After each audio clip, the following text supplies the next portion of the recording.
Hey, good morning. John Van, stuck on the roof here at Peoria Nissan on 9151 West Bell Road. And we've had one cause partner up this morning. We have another one. You can tell by my new hat. It's a beautiful new hat that was given to me by our friend Ron Seitz. Ron, welcome up to the roof. Thank you. Thank you for being here.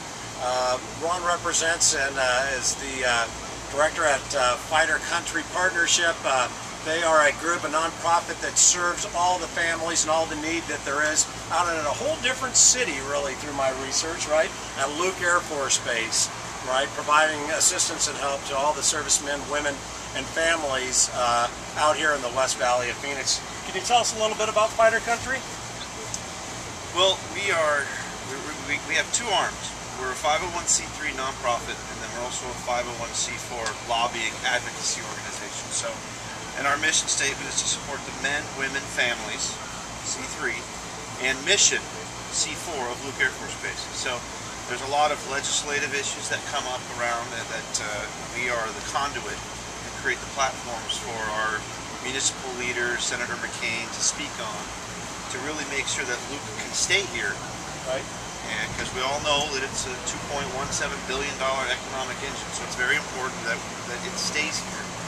So that's a vital part, which is very important. But what I love is our 501c3 side, the one that takes care of the men, women, and families. Because there's a lot of need there, and especially, I mean, you know, with so many people being deployed so many different places, and, you know, regretfully some tragedy, you know, even occurring, right? I mean, it's got to make your mission even that much more valuable to those families. Very much so. And what people think about when someone deploys, they think about that person going downrange and in harm's way, which they definitely are. Sure. And what sometimes gets overlooked is the mission here at Luke Air Force Base doesn't change. So when you have, I think we have 260 or 270 airmen right now deployed, mainly in Afghanistan and Iraq. The mission here at Luke, which is to train the world's greatest fighter pilots and maintainers, does not change at all. So, and there's a lot of people on base. Here's the analogy I love to give when I'm touring people on the base. When you see that plane flying over your tent, what do you think of? I think of a lot of things. I mean, they fly over all night long, you know what I mean? But I mean, I think of safety. I will tell you that. When I watch them training every single night, and they literally fly right over the stores here every single night, I think about safety. Those are the people that are protecting us. That's what I think of. Right, and that's the sound of freedom, defense, pride, honor, all the right answers. I've been lucky enough to be inserted into the culture of Luke Air Force Base a little bit. So when I see that plane, what I see now is everybody sees plane and pilot. I see squadron. Okay, that plane is part of a squadron, and typically a squadron is 24 planes. Okay, inside a squadron is typically 30 pilots. You're going to have 50 mission support personnel to take care of those pilots. Those are your med group, family services, security forces. For each plane? For each squadron. Okay, for each squadron. For each squadron. So why would you have 50 mission support personnel assigned to 30 pilots inside that squadron of 24 planes? Because there's also 250 maintainers to take care of those 24 aircraft to make sure that pilot stays alive. There's 6 squadrons out at Luke Air Force Base. 2.17 billion? I mean, it's really a city within a city, right? It is. It is a city. You have, right now, there's 6,000, over 6,100 airmen active duty. And let's not forget, too, there's 850 Marines on base. They have their own bricks and mortar on base. Soon to be 850 Navy on base. Soon, and there's already the 944th Reserve Fighter Wing is on base. They have 850. And that doesn't count spouses, children, and civilian contractors. It is enormous, and really one of the biggest challenges that they have is not so much that the Air Force can't take care of their own. They do an incredible job. But they don't pay for everything. Well, the infrastructure on base is at capacity. Sure. I mean, family programs, services, after-school programs. And going back to the numbers in the squadron. So let me educate a crew chief. Crew chief of an F-16 is typically an E5 of rank and pay grade. That individual makes less than $25,000 a year. Guess how many E5 and below are on Luke Air Force Base? 70%. It's 3,193 E5 and below are at Luke Air Force Base. And let's be conservative. Let's be conservative and say 30% of those are married and have kids. That's 1,000 military families inside the walls of Luke Air Force Base with a household income of $25,000. They definitely have need. They're at the poverty line, and a lot of them are on food stamps. And it's something that people do not like to talk about, but it's a reality. I wouldn't have guessed that. And thank you for giving me the opportunity to educate. Yeah, you want to know? I know, yeah. You can almost get emotional over that one. I do every time. I know. Every time. I can tell. Yeah. That's what makes it real, right? Yep, it is real. It is real. It's We totally do real. a lot of good stuff. Yeah, well, so, I mean, your partnership is not a part of a government agency. It's a freestanding nonprofit, if you will, to help the families, right, and the servicemen and women, right, at Luke Air Force Base. Yeah, see, it's against the law for you and I to walk up to an airman and give them money. Sure. They cannot receive money. So there's a lot of I don't even call it red tape. I call it red glue. It's very challenging sometimes to support a military installation. Thankfully, because of our organization, which started back in 1978. Wow. The nonprofit foundation side was created in 2006 when Major Troy Gilbert passed away. But we've been around a long time, and so our relationship with the base is like this. Sure.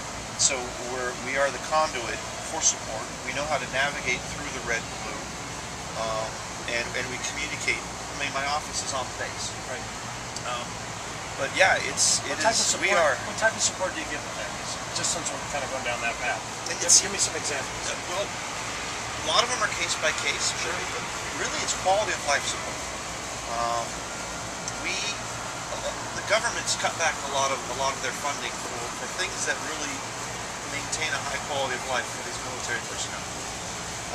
We fund Operation Thunderbox, where we assist in funding, where they send stuff downrange to those deployed airmen.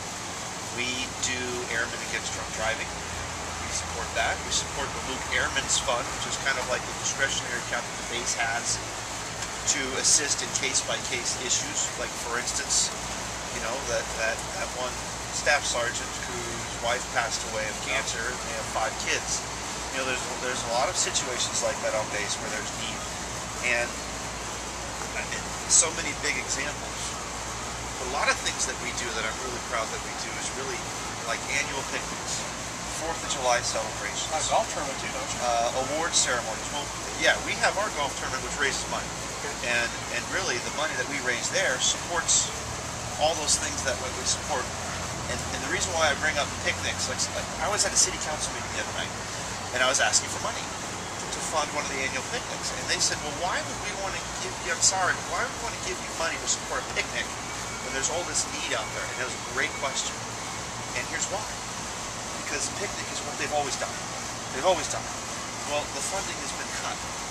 And something that is really, really, really important to the military tradition and culture, quality of life. It's very, very important to maintain that stuff. So there's why we support things like that. And awards programs.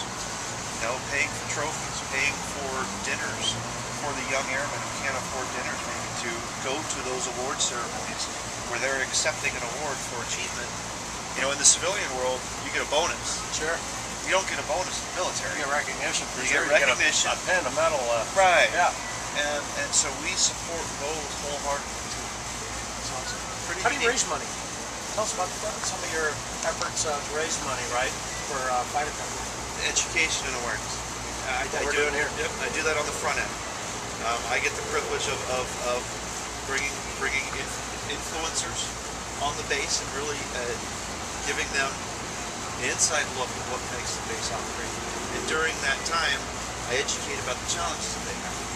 And really, after we've accomplished that 4-hour tour, their heartstrings are like, well, what can I do to help? Sure. So we have a lot of very, very large financial contributors. That's great.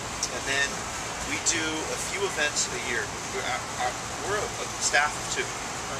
2 people, myself and Susan.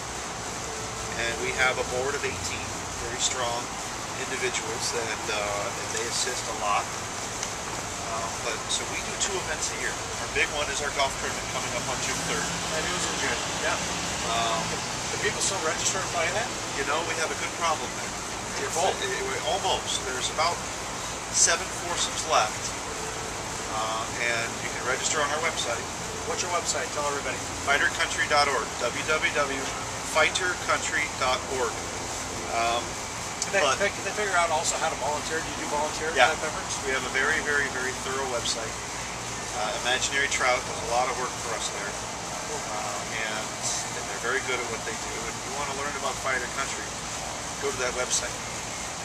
Hey Ron, thanks so much for giving us an education today. We're right on about time to where it'll be able to post real nicely on the web. I mean, I feel comfortable in the tent. I mean that. I know it sounds kind of corny every night, but you and I were talking about it. And literally, they fly right over the tent every single night. Yeah. I mean, directly in the flight pattern, you know what I mean? A whole squadron of them coming in. It's awesome. I mean, it's absolutely awesome watching them come in, right? I call myself a professional pretender. I get to see it every day, but I get geeked out every time you hear it. It blows your ears off. And Hold on, there's one coming down. No, I always look. Yeah. But you guys do great work, and there's great need. It really is a city inside a city, which means there's obviously need there. There's no question, right? And please go to fightercountry.org. Learn a little bit about what Ron and his group do to help support those military men, women, and families, right, that are in need. It's a great organization. Part of our responsibility. They give so much to us as a community. Guess what? It's certainly our opportunity to give back, whether it's financially or also with your time. Volunteerism counts as well. So again, I'm John Van, stuck on the roof here at 9151 West Bell Road at Peoria, Nissan. We thank you for joining us. Please, I really beg you to go on their site, take a look at what they do, and I think you'll be as impressed as I was when I was doing research last evening. So Ron, again, thanks so much for being with us. I appreciate it. You know, I make it simple, and I always say, support those that support you. And we appreciate it. Thank you very much. Absolutely, our pleasure.